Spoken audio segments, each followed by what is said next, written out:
Germany won the First World War by 1916 without a single shot being fired on German soil. British convoys were blown out of the Atlantic by German subs, the French army mutinied, and the Russian army was defecting. With British Prime Minister Lloyd George up against a wall, Lionel Rothschild and the Jewish Zionists offered the British a deal they couldn't refuse. "We'll bring the United States into the war as your ally and win the war for you," they said, "if you'll promise us Palestine."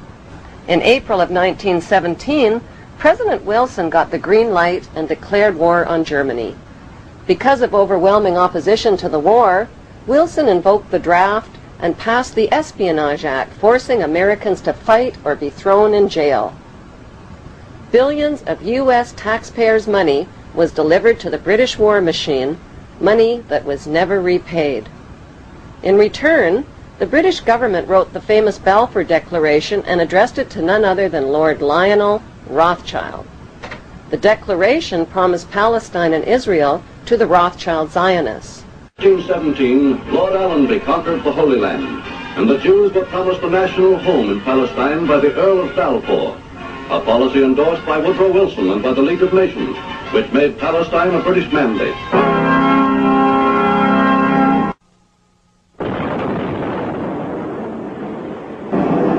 With the fall of Nazi Germany, the Rothschilds wasted no time waving their Balfour Declaration at the British government and reminding them of their written promise to give them Palestine.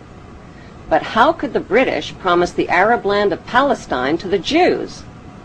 In 1917, the British parachuted free opium and hashish to the Turkish troops and stole Palestine from them.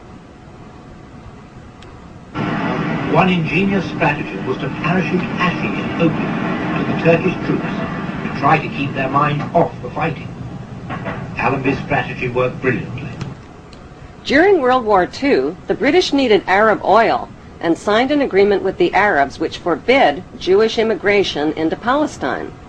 Then at the end of the war, the British broke their agreement with the Arabs and allowed the Rothschild Jewish Zionists to smuggle hundreds of thousands of Jews from around the world into Palestine.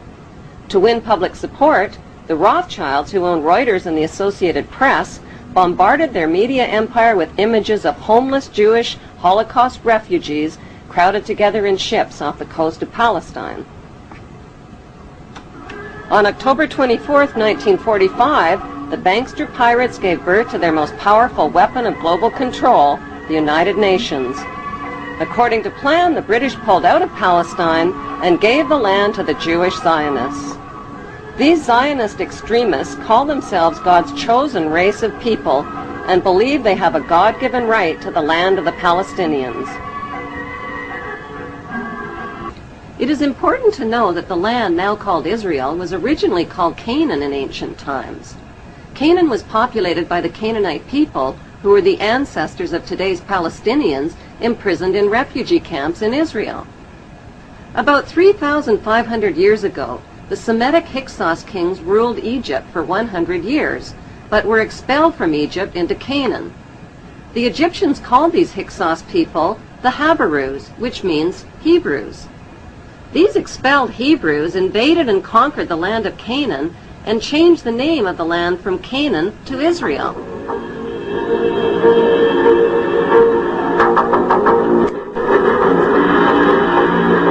In 135 AD, the name was once again changed to Palestine after the Romans conquered the land. In 1948, the bankster-controlled United Nations officially turned Palestine into the Zionist state of Israel. To deal with the millions of Palestinian residents, the Israeli Jews massacred and drove them from their villages and homeland.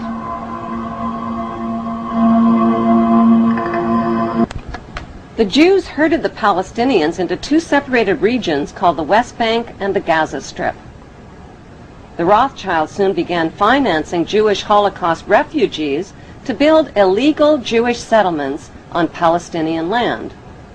These illegal Jewish settlements set the stage for Israel's Prime Minister Ariel Sharon's reign of terror against Palestinians who dared to defend what was left of their stolen homeland.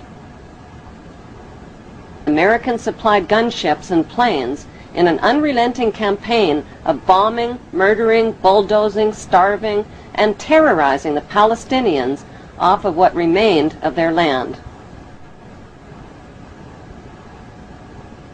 In violation of international law, Israel also secretly developed over 100 nuclear weapons of mass destruction capable of vaporizing the entire Middle East.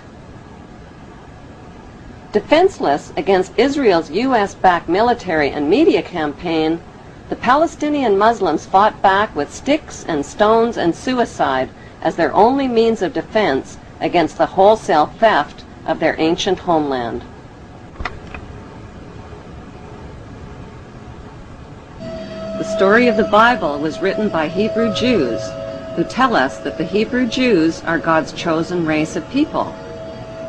Bible prophecy predicts that they will one day rule the world from their temple throne in Jerusalem, and that the world's King of Kings will be a descendant of King David and King Solomon of Israel.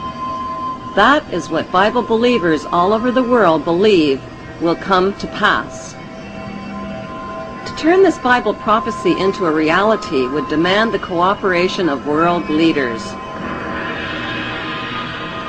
It would also mean building a third temple in Jerusalem over the ancient ruins of King Solomon's temple.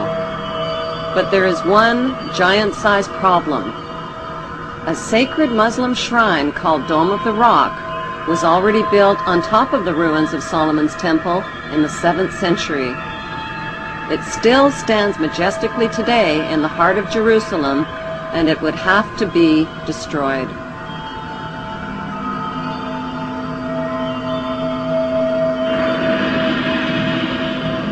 Since Israel is surrounded by not-so-friendly Muslim nations, and with millions of Muslim Palestinians living in Israel's West Bank and Gaza Strip, this Bible prophecy is impossible to fulfill.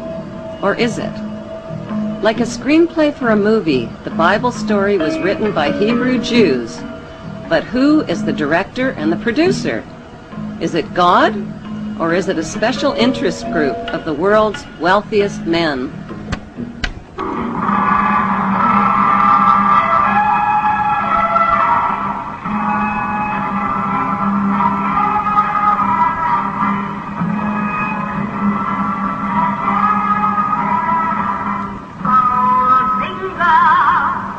The Rothschilds, whose front companies had helped finance Hitler and the Jewish slave labor camps, had turned Jewish Holocaust victims into victimizers.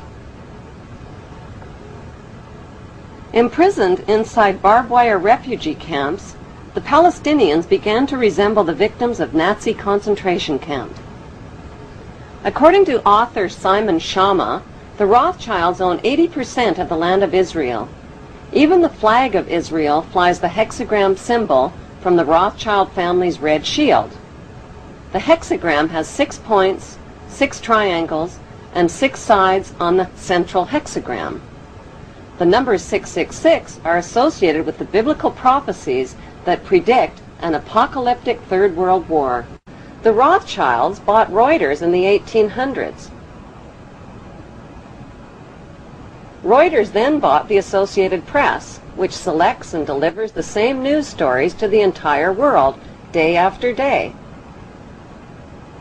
They have controlling interest in 3 major television networks and easily avoid media attention since they own it. Until recently, they owned and operated England's Royal Mint and continue to be the gold agent for the Bank of England, which they also direct. They control the LBMA, London Bullion Market Association, where 30 to 42 million ounces of gold worth over $11 billion are traded daily. The Rothschilds earn millions weekly just on transaction fees alone. They also fix the world price of gold on a daily basis and profit from its ups and downs. Over the centuries, the Rothschilds have amassed trillions of dollars worth of gold bullion in their subterranean vaults and have cornered the world's gold supply. They own controlling interest in the world's largest oil company, Royal Dutch Shell.